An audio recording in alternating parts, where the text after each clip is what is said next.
He wasn't breathing. He was dead. Finish what you started! Things you don't even know you want, I can give you.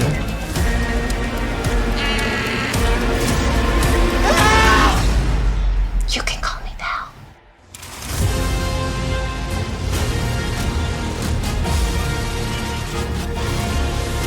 You like that, don't you? Being dangerous? Hello, my name is Aaron Fradkin, and I'm the director, editor, and co-writer of VAL. I also play this awkward eyewitness character on TV. And I'm Victoria Fratz. I am the co-writer and producer of VAL, and I play the role of Jenny. If you can go anywhere in the world, anywhere at all, where would it be? A long, long time ago, toward the end of 2019, before there was ever a pandemic that shut down the world, we were brainstorming ideas for a feature film. Without big budgets or studio backing, we're always trying to come up with a story idea that can be told in one or two locations with a very small cast, yet still deliver everything we want in a movie. It began with the idea of a criminal on the run breaking into a woman's home, and then evolved from there.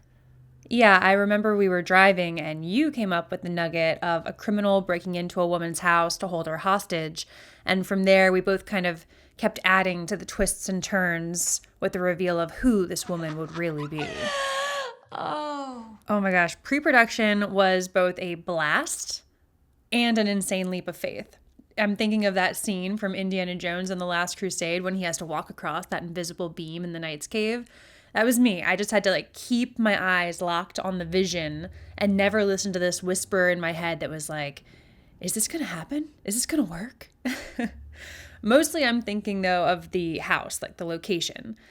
When we wrote the script, the house was always written as this incredible Gothic mansion. Mind you, we had almost no budget, and a house like that in Southern California could easily run you thousands of dollars per day.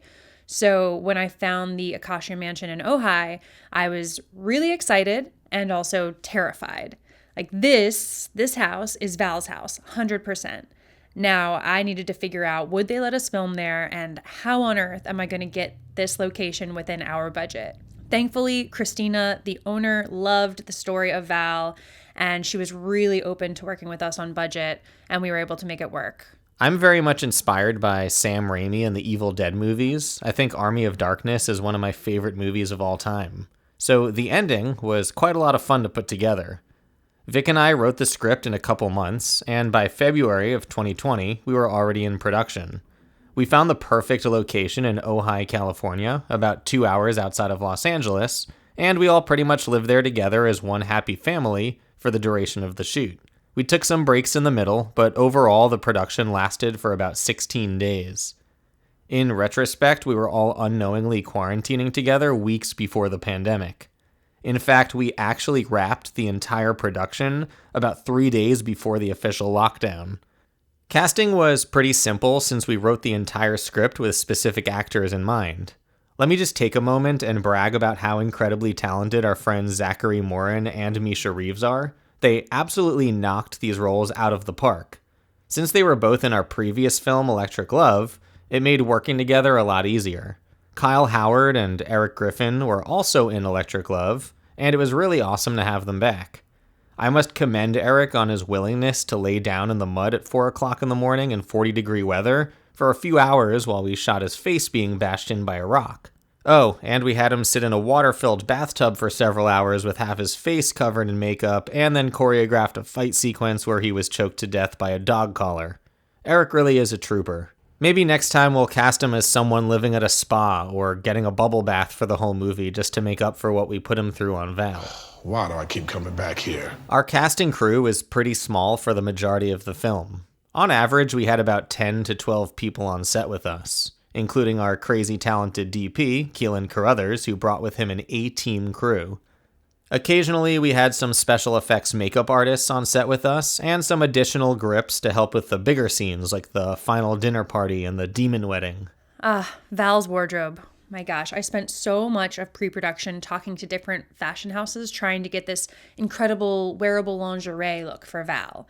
And after all of that time spent, almost every single label said, no thank you. In fact, I think the only gown that was loaned to us is Val's final dinner party look. the black one with the feathers.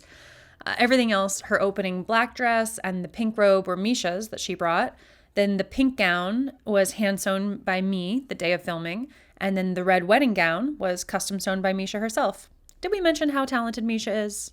During the final dinner scene, we had to put Sufe Bradshaw's head on a plate, which actually turned out to be quite simple. To do this, we cut a plastic plate in half and cut a hole in the middle so we could close it around her neck. Then we had her kneel on the floor and stick her head through the table, which was separated in the middle.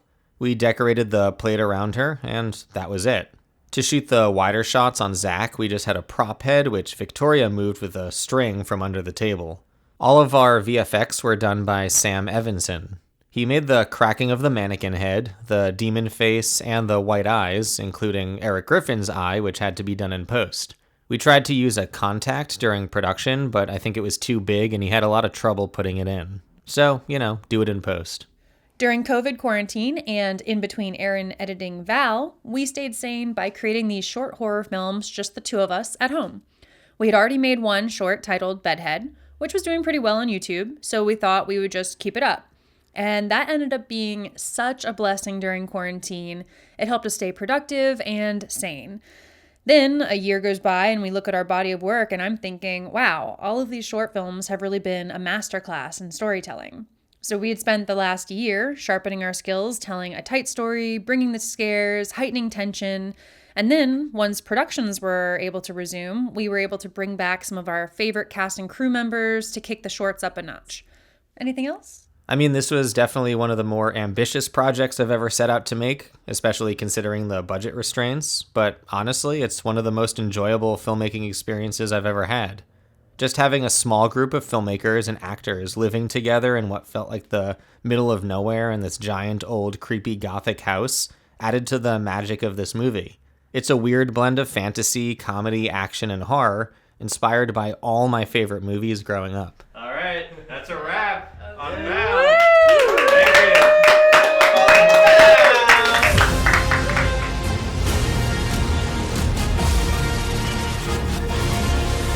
You like that, don't you?